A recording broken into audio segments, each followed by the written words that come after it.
Halo pemirsa Unhas TV, jumpa lagi bersama saya Zahra Sabita Suceng dalam Unhas Daily. Dalam beberapa menit ke depan kami akan menyajikan berita-berita teraktual hanya untuk Anda. Pasca Hari Raya Idul Fitri, transaksi gadai barang di Pegadaian meningkat. Persyaratan yang mudah serta kebutuhan dan pengeluaran masyarakat yang terus bertambah menjadi faktor pendukung masyarakat menggadaikan barang berharganya ke Pegadaian. Berikut informasi selengkapnya untuk Anda. Pegadaian, suatu lembaga yang bergerak dalam bidang pelayanan jasa peminjaman uang, dengan menggadaikan suatu barang yang terpercaya dan telah banyak menjadi pilihan masyarakat dalam memenuhi kebutuhan finansial mendesak mereka.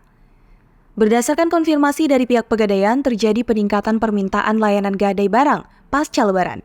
Barang-barang yang paling sering digadaikan adalah perhiasan emas, elektronik, dan barang berharga lainnya.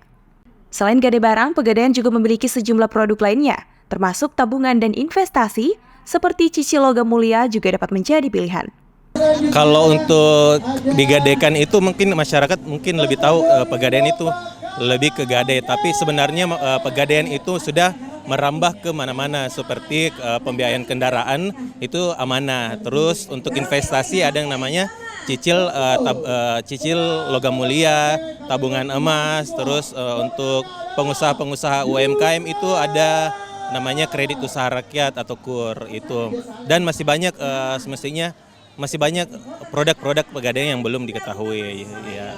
Kebutuhan masyarakat serta pengeluaran yang terus meningkat mendorong masyarakat untuk segera mencari solusi cepat untuk memenuhi kebutuhan finansial mereka, seperti pembayaran utang liburan, biaya pendidikan, atau keperluan mendesak lainnya. Untuk setelah Lebaran mungkin sudah jor-joran di sebelum Lebaran ya, untuk bagi-bagi THR apa dan lain sebagainya. Jadi pas setelah Lebaran itu sudah biasanya masyarakat memasukkan lagi untuk menggadaikan barangnya kayak begitu. Iya, peningkatan itu pasti ada untuk setelah Lebaran. Selain itu, persyaratan yang mudah serta prosesnya yang cepat menjadi faktor pendukung banyak dari masyarakat yang akhirnya memilih untuk menggadaikan barangnya di Pegadaian. Husnain Putri Intan, Nuri Nurhayati, Unhas TV. Putusan Mahkamah Konstitusi yang menolak gugatan untuk melegalkan penggunaan ganja medis di Indonesia mengundang perhatian atas kompleksitas isu hukum, kesehatan, dan kebijakan publik.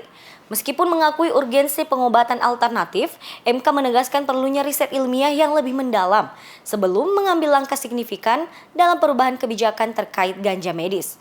Berikut informasi selengkapnya untuk Anda. Mahkamah Konstitusi telah mengambil langkah kontroversial dengan menolak gugatan yang mengusulkan legalisasi penggunaan ganja medis di Indonesia. Proses pengambilan keputusan dimulai dengan penilaian terhadap legal standing para pemohon, di mana hanya 4 dari 6 pemohon yang diakui memiliki hak untuk mengajukan gugatan tersebut. Dalam rapat permusyawaratan akhir, MK mempertimbangkan berbagai argumen sebelum akhirnya membacakan amar putusan akhirnya. Salah satu aspek kunci dalam amar putusan MK adalah penekanan pada klasifikasi ganja sebagai narkotika jenis 1 dan perlunya melindungi hak konstitusional masyarakat untuk mendapatkan pelayanan kesehatan yang baik. MK menyadari urgensi ganja sebagai obat, tetapi menegaskan bahwa riset ilmiah yang lebih komprehensif diperlukan sebelum legalisasi dapat dipertimbangkan. Dalam putusannya, MK juga menyoroti peran pemerintah dalam mengambil kebijakan terkait legalisasi ganja. MK menegaskan bahwa hal ini merupakan bagian dari kebijakan terbuka yang hanya dapat dilakukan oleh pemerintah bersama DPR sebagai pembuat undang-undang. Ini menekankan perlunya perubahan kebijakan yang kuat dan diawasi secara ketat. Putusan Mahkamah Konstitusi nomor 106 garing PUU tahun 2020 mengenai pengujian undang-undang terhadap Undang-Undang 35 tahun 2009 tentang narkotika, Mahkamah pada prinsipnya, jika kita membaca putusannya secara seksama, Mahkamah tetap berdiri pada pendirian 4 dasar permohonan, 4 dasar Mahkamah dalam mengambil keputusan penolakan. Yang pertama, Mahkamah Konstitusi melihat, Hakim Konstitusi melihat bahwa upaya legalisasi ganja untuk saat ini diterapkan di Indonesia ini belum saatnya, dengan pertimbangan yang pertama bahwa okelah di beberapa negara sudah banyak yang mengadopsi dan memperbolehkan penggunaan ganja sebagai langkah medis. Namun Mahkamah dalam putusannya melihat bahwa diperlukan adanya riset yang lebih komprehensif lagi untuk membuktikan secara medis apakah ganja medis ini atau medical marijuana ini dapat dilakukan sebagai media pengobatan. Karena sampai saat ini mahkamah melihat belum ada riset secara spesifik yang meriset mengenai manfaat ganja medis ini dengan tekstur, ya, dengan kualifikasi ganja yang ada di negara kita yang tentu berbeda-beda dengan negara lain. Sehingga mahkamah melihat bahwa transplantasi hukum dari negara lain kemudian diadopsi di Indonesia itu tidak bisa dilakukan begitu saja tanpa adanya penelitian komprehensif sebelum kita mengambil keputusan apakah ganja medis ini dapat dilakukan sebagai media pengobatan dengan konteks sosial budaya yang ada di Indonesia. Itu yang pertama.